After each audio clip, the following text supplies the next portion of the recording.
आज के इस वीडियो में हम विद्यार्थियों को हाई स्कूल गणित का एक नया अध्याय निर्देशांक ज्यामिति शुरू करने जा रहे हैं। यदि आप इस अध्याय को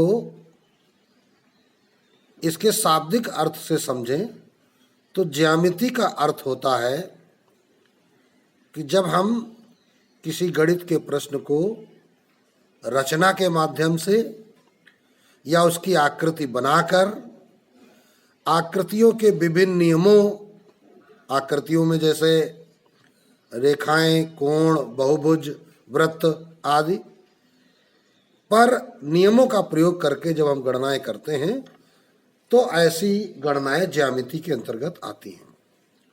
अब बात आता है निर्देशांक। निर्देशांक अर्थात निर्देशित किए गए अंक या गणितीय जो मान होते हैं उनको हम किस प्रकार उनका अंकन आकृति के माध्यम से करते हैं या उसके बारे में जानकारी रखते हैं। चलिए, तो इससे पहले आपने कक्षा 9 में भी इस अध्याय को पढ़ा हुआ है, वहाँ पर इसकी बेसिक जानकारी आपने, शुरुआती जानकारी आपने सीखी है। तो वहाँ सबसे पहले आपको सिखाया गया था कार्तीय तल।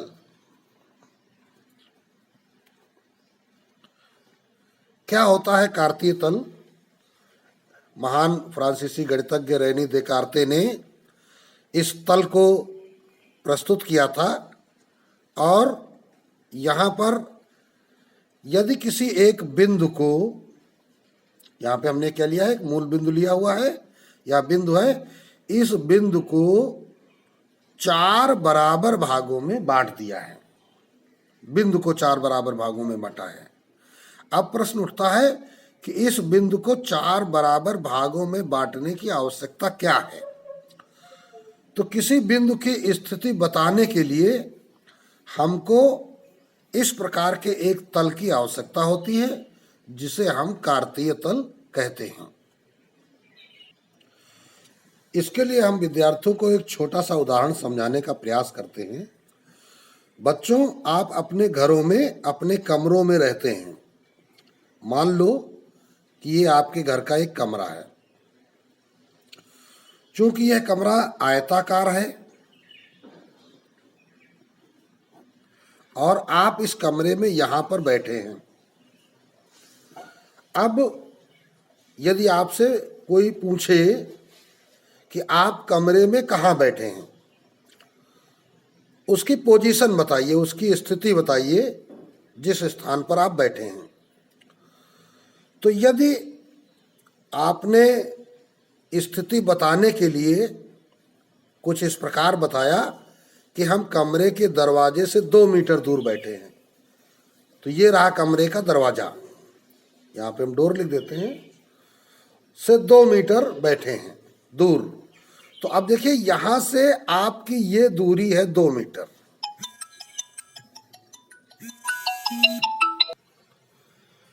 तो आप दरवाजे से तो 2 मीटर दूर बैठे हैं, लेकिन कोई व्यक्ति यह कैसे समझेगा कि आप दरवाजे से 2 मीटर दूर इधर बैठे? भाई, उसके दिमाग में यह भी तो आ सकता है कि दरवाजे से 2 मीटर दूरी इधर भी, तो ये दूरी 2 मीटर हो सकती है। दरवाजे से 2 मीटर दूरी ये भी तो हो सकती है। दरवाजे से 2 मीटर दूर इधर भी तो हो सकता है।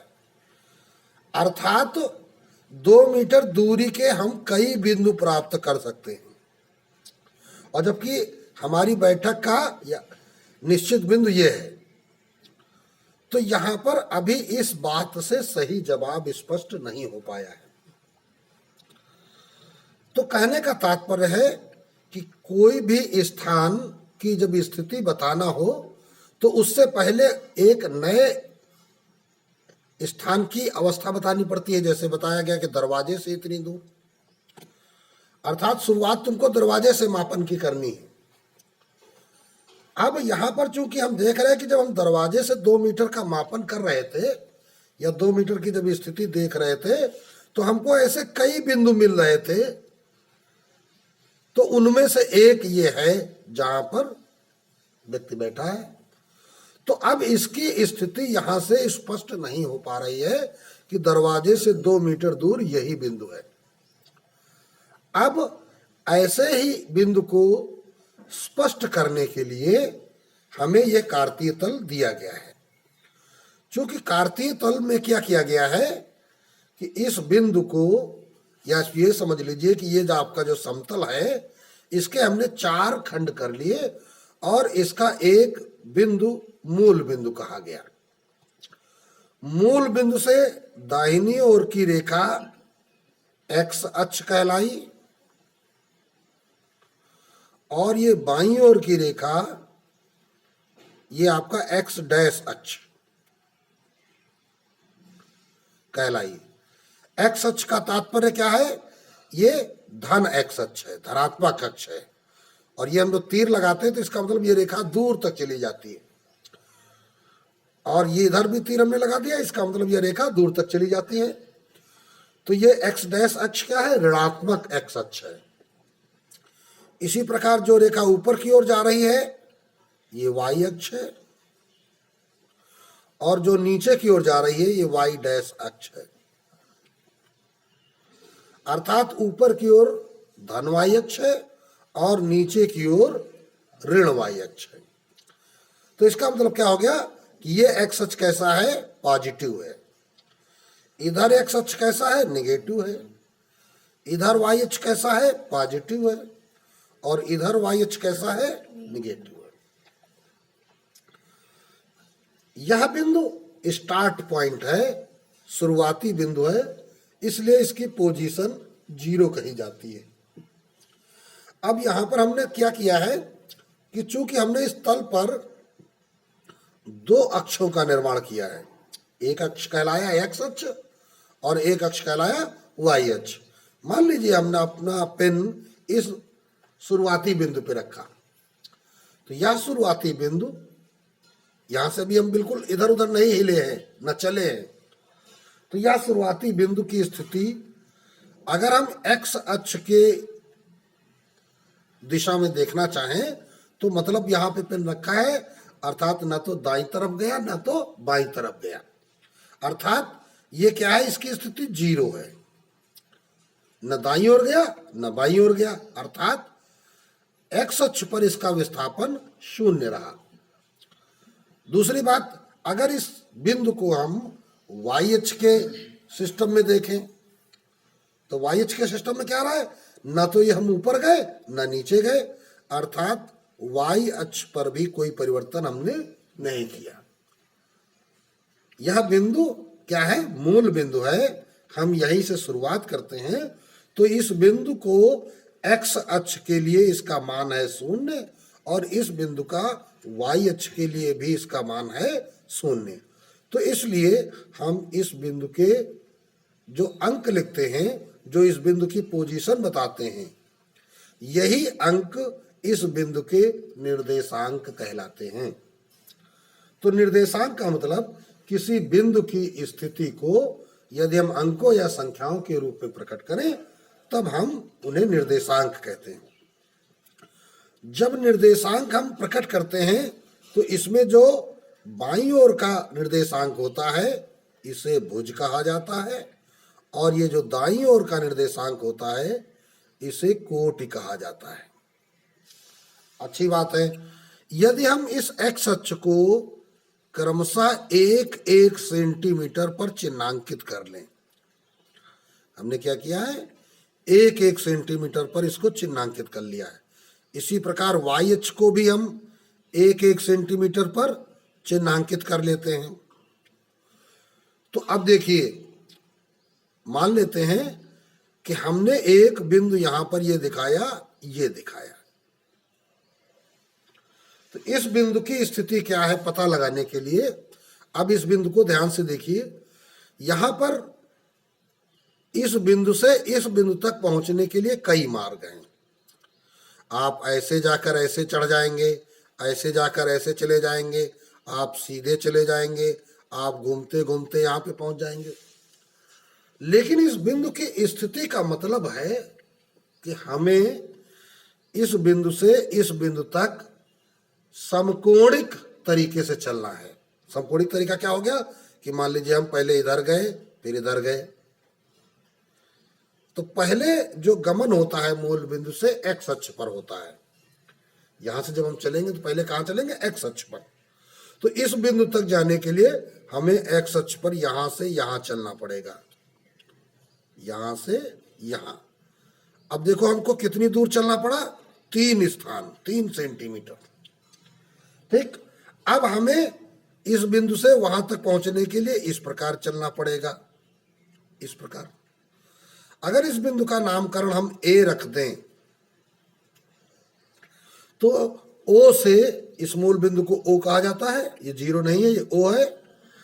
ओ से ए तक पहुंचने में हमको कितना चलना पड़ा, 3 स्थान एक्स अक्ष पर और 2 स्थान वाई अक्ष की ओर।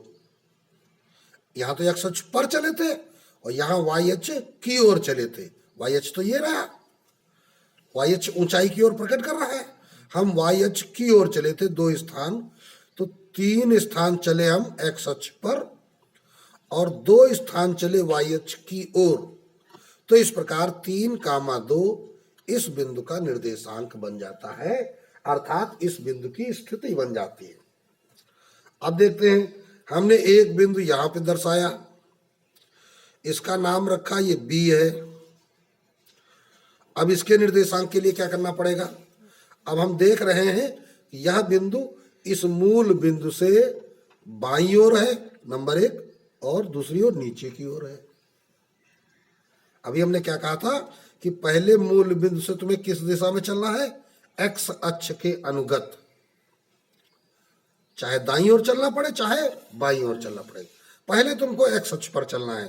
तो यहां से यहां के लिए आपको एक्स अक्ष पर इतना चलना पड़ा, कितने स्थान, 2 स्थान। किस दिशा में, बाईं दिशा में। इधर एक्स अक्ष कैसा चिन्ह प्रकट करता है, माइनस। इस मूल बिंदु से इस दिशा में जाने पर यह जो हमारा एक्स अक्ष है ये माइनस दिशा प्रकट करता है, अर्थात हम -2 स्थान चले हैं। यहां से यहां क्या थे, +3 स्थान चले थे। प्लस का चिन्ह लगाने की जरूरत नहीं होती है, लेकिन माइनस का चिन्ह छोड़ा नहीं जा सकता। तो एक्स अक्ष पर हम चले कितने स्थान, -2। अब आते हैं, अब इस बिंदु से बी तक पहुंचना है तो आपको इस प्रकार चल के आना पड़ेगा, इस प्रकार। तो जब आप इस प्रकार चल के आएंगे तो यहां पर जब पहुंचेंगे तो अब यहां देखो, इसके सामने देख लो कितना चलना पड़ा, 1 2 3, अर्थात यहां से यहां तक आपको 3 खाने किस दिशा में, वाई अक्ष की ऋणात्मक दिशा में। ये भी दिशा कौन सी है, तो मूल बिंदु से अगर हम ऊपर की ओर जा रहे हैं वाई अक्ष की ओर तो हमारी धनात्मक दिशा है, और अगर नीचे की ओर आ रहे हैं तो ऋणात्मक दिशा है, अर्थात यह हमारा निर्देशांक बन गया -3। अर्थात इस बी बिंदु पर जो हमारा भुज है वो कितना है, -2 है। ये भुज हमारा यहाँ पर -2 है, और कोट जो है यहाँ पर ये -3 है। तो इसी प्रकार अगर हमने एक बिंदु यहां रखा, इसका नाम हमने सी रखा, तो मूल बिंदु से सी तक पहुंचने के लिए हमें पहले एक्स अक्ष पर 3 स्थान चलना पड़ा, वो भी ऋणात्मक दिशा की ओर। तो इसे हम क्या कह देंगे, -3। और ऊंचाई की ओर हमको 1 स्थान चलना पड़ा, इधर से मिलाया तो ये +1 ऐसा चलना पड़ा। तो इस सी बिंदु के निर्देशांक हो गए -3,1। अब इसी प्रकार अगर हम यहां पर आ जाएं, एक बिंदु ये रखा हमने डी, तो इस डी पर पहुंचने के लिए मूल बिंदु से हमें पहले एक्स अक्ष पर चलना है तो दाईं ओर चलना पड़ेगा 3 स्थान, फिर इसके बाद नीचे की ओर चलना पड़ेगा 3 स्थान। तो इस प्रकार देखा, दाहिनी ओर 3 स्थान प्लस दिशा में है, नीचे की ओर 3 स्थान माइनस दिशा में है। तो इस प्रकार हमने क्या किया है, इस कार्तीय तल पर 4 बिंदुओं का निरूपण ए बी सी डी किया, और साथ ही मूल बिंदु की स्थिति भी विद्यार्थियों को समझाई। अच्छी बात है, चलिए अब समझते हैं, एक बिंदु ये रहा, इसका नाम कर दिया गया ई। अब इसकी पोजीशन क्या है, तो ई बिंदु पर पहुंचना है हमें, कहां से, मूल बिंदु से। शुरुआत हमें मूल बिंदु से ही करनी है, तो ओ से ई तक पहुंचने में हमें कितना चलना पड़ा, एक स्थान, 1 सेंटीमीटर या एक स्थान। किस दिशा में, ऋण दिशा में। तो भुज क्या हो गया, -1। ठीक, अब ई पर पहुंच गए, अर्थात हमको न तो ऊपर चलना पड़ा न तो नीचे चलना पड़ा, अर्थात वाई अक्ष के अनुगत हमको नहीं चलना पड़ा, तो इसलिए यहां पर 0 हमने लिख दिया। वाई अक्ष के अनुगत विस्थापन 0 है। ठीक, तो यहां पे ध्यान क्या देना है कि किसी बिंदु की स्थिति बताने के लिए या उसका पता लगाने के लिए आपको केवल 2 काम करने हैं। आप मूल बिंदु से एक्स अक्ष के अनुगत प्लस या माइनस किधर जा रहे हैं, तो उससे आप भुज प्रकट कर देंगे, और वाई अक्ष के अनुगत प्लस दिशा में जा रहे हैं कि माइनस दिशा में जा रहे हैं, उससे कोट प्रकट कर देंगे। और भुज और कोट को यदि आप एक कोष्ठक में प्रकट कर दर्शा देते हैं तो वही आपके निर्देशांक कहलाते हैं। तो इस प्रकार विद्यार्थियों ने आज निर्देशांकों को प्रकट करना सीखा। अब एक प्रश्न विद्यार्थियों के सामने है, निम्न बिंदु किस चतुर्थांश में स्थित हैं, ये आपको बताना है। तो कार्तीय तल आप बना लीजिए। ये एक्स अक्ष हो गया, ये एक्स डैश निगेटिव अक्ष हो गया, ये वाई हो गया, ये वाई डैश हो गया, वाई का निगेटिव अक्ष। तो आप ध्यान दीजिए, पहला बिंदु क्या है, 1,2। 1 क्या है, भुज प्रकट करता है, और 2 क्या है, कोट प्रकट करता है। भुज क्या है, मूल बिंदु से दाएं या बाएं चलने पर भुज मिलता है, और मूल बिंदु से ऊपर या नीचे चलने पर कोट मिलती है। तो 1 अर्थात मूल बिंदु से 1 खाना आगे बढ़ो, पहुंच गए। फिर क्या लिखा है, 2, अब 2 खाना ऊपर चढ़ना है, प्लस में है इसलिए। तो अब पहले तो आप एक काम करो, 1-1 सेंटीमीटर दूरी पर अपनी कॉपी पर क्या करो कि चिन्हांकन कर लो। इससे क्या होगा, आपका काम थोड़ा शीघ्रता से हो जाएगा। ये हमने चिन्हांकन कर लिया इस प्रकार। 1,2 है, तो मूल बिंदु से चले कहाँ, 1 इधर, फिर कहाँ चले, 2 खाना ऊपर, तो ये देखिए यहां पर आ गए हम। तो ये बिंदु हो गया 1,2।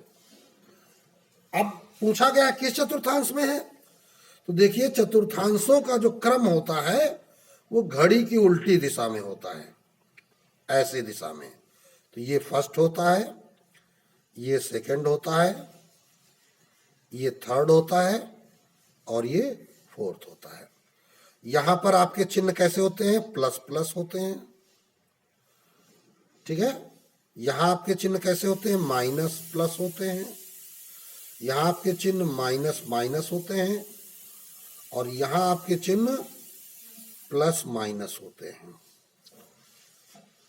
तो अब देखिए, आप इन चिन्हों से ही ये बता सकते हैं कि किस चतुर्थांश में होगा, लेकिन हम साथ में ही उसका स्थिति का भी प्रकटीकरण विद्यार्थियों को दिखा रहे हैं, तो उससे भी आपको क्लियर हो जाए। तो ये आपका किस चतुर्थांश में हो गया, प्रथम चतुर्थांश।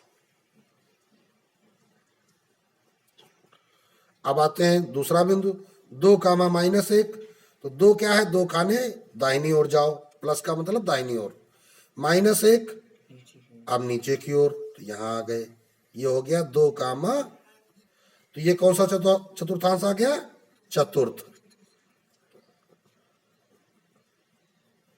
चतुर्थांश। अब आते हैं -1, -2।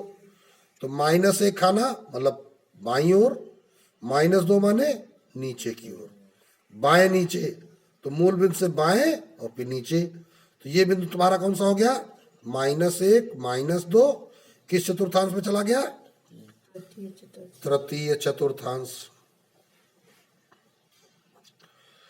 अब -2, तो -2 इधर आ गए और फिर एक खाना ऊपर जाना, ये रहा, ये है -2, किस चतुर्थांश में गया? द्वितीय चतुर्थांश।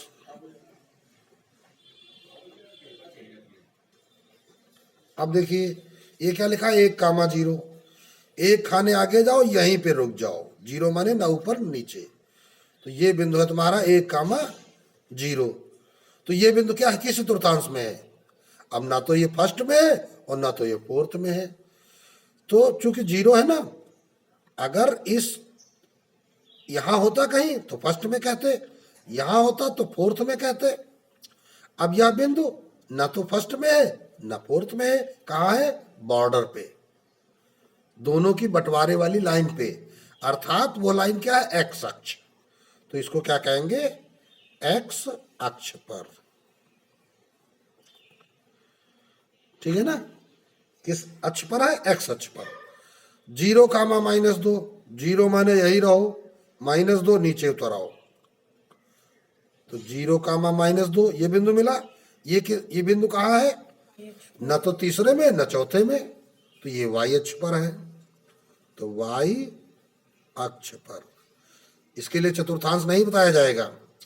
-1, 0, तो -1 आ गए यहाँ पे, और 0 न ऊपर न नीचे, तो -1, 0 जो ये बिंदु है कहाँ? यह भी x अक्ष पर है, x अक्ष पर। ये चिन्ह माइनस का नहीं है, जो डैश लगाया जाता है, ये अक्ष के लिए प्रकट करने के लिए लिख दिया जाता है। यहाँ कैपिटल लेटर का प्रयोग करना चाहिए। अब देखिए 0, 2, 0 यही रहो, 2 खाना ऊपर चढ़ जाओ, ये बिंदु है 0, 2, ये कहाँ है? y अक्ष पर। तो इस प्रकार इस प्रश्न के सभी बिंदुओं का निरूपण विद्यार्थियों ने देख लिया।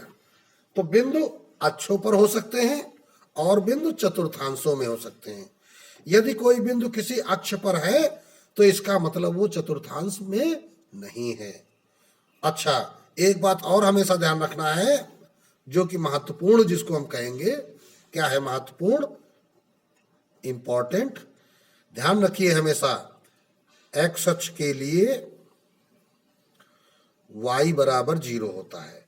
y बराबर 0 क्या? y क्या? कोटि, कोटि बराबर 0। और y अक्ष के लिए भुज 0 होता है। देखिए ये जो स्मॉल y है, ऐसे भी लिख सकते हो स्मॉल y, और ये स्मॉल x, ये कैपिटल x और ये कैपिटल y। कैपिटल x और कैपिटल y क्या करते हैं? अक्षों को प्रकट करते हैं। स्मॉल x और स्मॉल y ये भुज और कोटि को प्रकट करते हैं। ठीक है ना? तो y क्या होती है? कोटि होती है, और x क्या होता है? भुज होता है, स्मॉल x। ठीक, तो ये आपको ध्यान रखना है। अब आइए एक और प्रश्न विद्यार्थियों के लिए। संलग्न चित्र में समबाहु त्रिभुज की भुजा 2a है। एक समबाहु त्रिभुज बना है OAB, इसको आप हल करेंगे। समबाहु त्रिभुज OAB में क्या कहा गया? भुजा 2a है, तो इसकी भुजा का नाम देखिए क्या रखेंगे? ये क्या है? OA बराबर 2a। तो अब देखिए भाई, ये जो O क्या है? मूल बिंदु। लिखेंगे क्या? चूंकि O मूल बिंदु है, इसलिए O के निर्देशांक क्या होंगे? 0, 0 होंगे। ये मूल बिंदु। ठीक है ना? अब देखिए भाई, फिर उसके बाद बिंदु A, यहाँ भुजा कितनी है? 2a, यहां से लेकर यहां तक ये है 2a। तो इस बिंदु पर जब जाओगे तो ये क्या बन जाएगा? 2a, 0। क्यों 0 रहेगा भाई? y अक्ष पर ना ऊपर ना नीचे, तो अब क्या लिखेंगे, तथा ए के निर्देशांक 2a कामा 0, ये बिंदु ए के निर्देशांक हो गए। अब तुम्हें करना क्या है, त्रिभुज के शीर्षों के निर्देशांक ज्ञात करने हैं। अब तुम्हें इस बी का निर्देशांक ज्ञात करना है। ओ का निकल आया, ए का निकल आया, बी का निकल आया। अब चूंकि एल की पोजीशन क्या है, ये बी एल जो है ओ ए पर लंब है, बी एल लंब ओ ए पर है। तो जब ये लंब है तो समबाहु त्रिभुज में क्या होता है, जो शीर्ष लंब होता है आधार को समद्विभाजित करता है। तो हम क्या कह देंगे, अतः ओ एल बराबर ए एल। तो एल क्या हो जाएगा, इसके बीचों बीच में हो जाएगा। तो ओ एल क्या हो जाएगा, ओ ए का आधा हो जाएगा, या ओ एल क्या हो जाएगा, ओ ए का आधा हो जाएगा। तो जब ओ ए का आधा हो जाएगा तो ये दूरी कितनी है, भुजा कितनी है, 2a। तो 2a का आधा कितना हो जाएगा, 2 कट जाएगा, तो ये आ गया a। अर्थात o से l की दूरी कितनी हो गई, a। तो इसलिए l के निर्देशांक क्या हो जाएंगे, a कामा 0 हो जाएंगे। भाई l कहाँ है, इसी x अक्ष पर ही तो है, तो a कामा 0 हो जाएंगे। अब a कामा 0 हमने उठाया समकोण त्रिभुज OLB में, समकोण त्रिभुज OLB उठा लिया। अब देखिए OLB पाइथागोरस लगा दो। भाई समबाहु त्रिभुज की भुजा 2a थी, तो ये भुजा भी 2a है, ये भुजा भी 2a है, और ये भुजा भी 2a है। अब हम इसकी ऊंचाई निकालेंगे। तो पाइथागोरस प्रमेय क्या कहती है, कर्ण का स्क्वायर बराबर लंब का स्क्वायर प्लस आधार स्क्वायर, यही पाइथागोरस कहती है। या दूसरे शब्दों में हम क्या कहेंगे, लंब बराबर अंडर रूट कर्ण स्क्वायर माइनस आधार स्क्वायर। अब इससे वैल्यू निकाल लेते हैं। जब हम इससे वैल्यू निकालेंगे तो देखिए हमारी कितनी वैल्यू निकल के आती है। तो बराबर OB हमारा कितना था, 2a का होल स्क्वायर माइनस OL हमारा था a का स्क्वायर, तो under root 4a square minus a square, तो बराबर under root 3a square, a निकल जाएगा बाहर, तो a अंडर रूट 3 आ गया। तो ये क्या निकला है, BL ऊंचाई निकल आई। अब जरा देखिए फिगर में, ये BL ऊंचाई निकल आई। ये जो ऊंचाई निकल आई कितनी निकल आई, a अंडर रूट 3। तो अब B के निर्देशांक क्या होंगे, भाई मूल बिंदु से यहाँ चले थे कितना, a, ऊपर चले कितना, a अंडर रूट 3, तो ये बन जाएगा a comma a under root 3। तो अब बिंदु B के भी निर्देशांक लिख देते हैं। क्या लिखेंगे, अतः बिंदु B के निर्देशांक बराबर a comma a under root 3। ठीक है, ये तुम्हारा B के निर्देशांक निकला है। अब हम क्या कह सकते हैं, अतः त्रिभुज के शीर्षों के निर्देशांक, तो पहला शीर्ष तो O था, तो 0 0। दूसरा क्या था, A, तो 2a कामा 0। और तीसरा शीर्ष यही B, तो a comma a under root 3। तो ये आपका आंसर हो गया और ये सवाल आपका लग गया। तो इस प्रकार ये पहला वीडियो आपका कंप्लीट होता है इस अध्याय का।